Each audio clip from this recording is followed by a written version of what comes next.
Were there other interviews from your career that you remember being difficult or contentious? Yeah, I had a Mark. You remember Mark Gastineau with the Yeah, yeah. Jets, Oh, yeah. defensive lineman? He was one who came in and was upset about.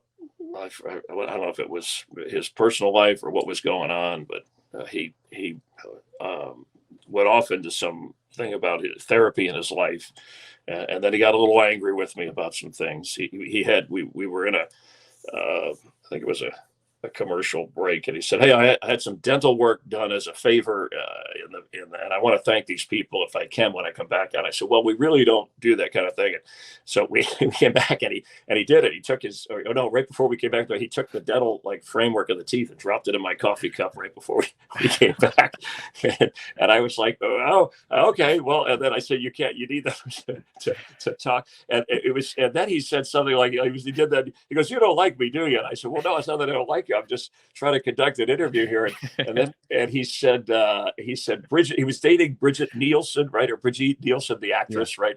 And he said, we broke it. No, he ended our relationship's over, and I'm upset about it. But I have a tattoo of her, and it's on my, it's on his ass. And he's like, I'll show. I like to show you." And he starts to stand up, and I'm like, "No, I just, it's like we're kind of live to tapes and turning this around."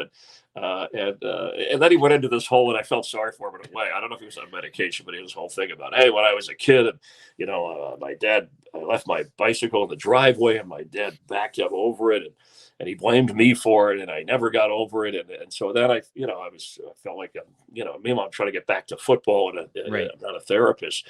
So, but we finished the interview, and we fly guests out, and I think he was going into wrestling or boxing at the time. This was in the early '90s.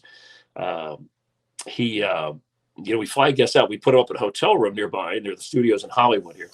And but anyway, he went back. Instead of flying back, he went back to the hotel room and wouldn't come out. Apparently, I wasn't there for that, but we had to get the police to make sure, number one, he was okay, which he was, but he just didn't want to leave the hotel room. So I think they had to eventually force him out to get out of there. So